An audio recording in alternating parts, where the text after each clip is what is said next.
there was one grand omission, and that was a certain head of the whole event named Casey Flesh.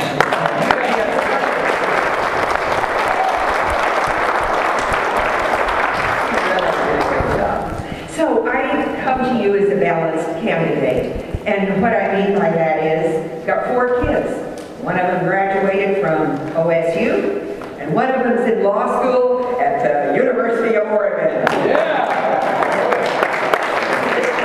All the bases there. Have a son who retired from Intel, and then one daughter who went astray and lives in Boston. My husband back there is PCP at Precinct 151.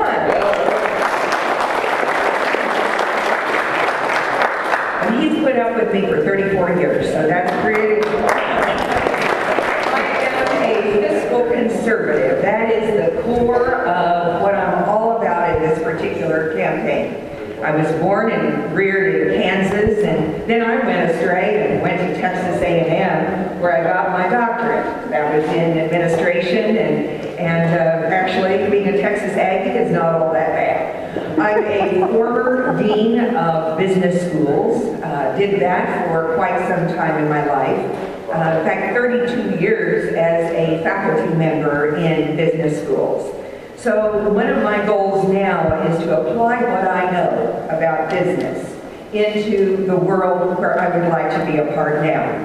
I got to tell you, one of my colleges, where we were particularly known for entrepreneurship teaching, I said we should really practice what we teach, not just what we preach. And that was, of course, all about innovation. So we then became named as one of the top 18 in the world for innovation. So in the world is Karen Bowerman running for Congress. Well, really there are several reasons. One is I've really thought about doing this for a long, long time. But this is the time in my life where I can do it. Remember all those kids? I didn't want to do that when they were young, live half of my life in Washington, D.C., and spend the rest of my time on the airplane moving back and forth between here and D.C. New York and D.C. And he has a house in Connecticut. But anyway, I think that this is the time in my life. And I noticed too, speaking of Kurt Schrader, that the description of the district now is 52% Democrat and 48% Republican, which makes it second only in Oregon to Greg Walden's district, where there is majority Republican. Make this work. I also feel a responsibility to serve. That has been a driving factor in my life always, and I'm very, very concerned about our direction as a country. Economic indicator analysis has been my life, and so I've always paid attention to these indicators, and I really don't like the direction they're going.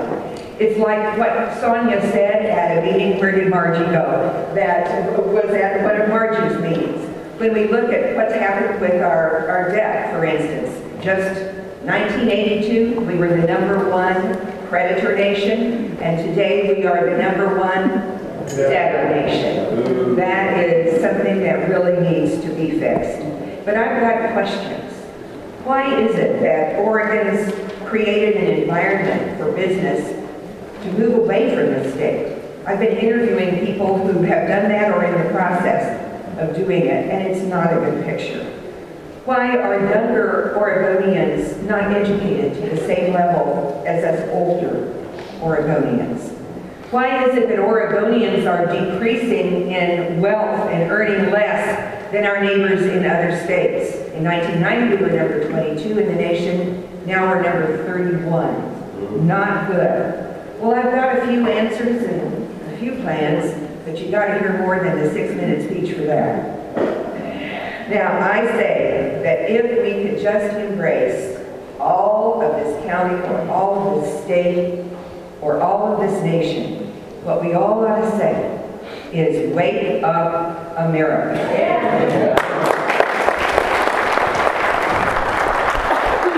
We need to keep liberty as we know it, right there within our reach. And you know, there is a vision for this country.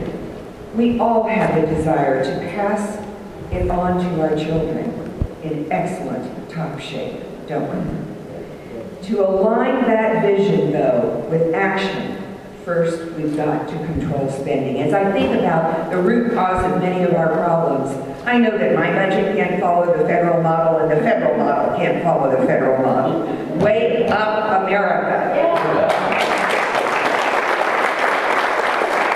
We must beware of false leadership, because what false leadership does is to mouth one thing and then vote differently.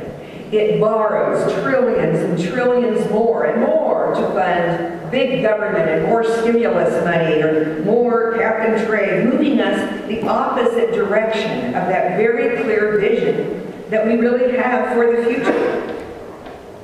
It is about doing the right thing for liberty, for jobs, for results, and doing it with integrity.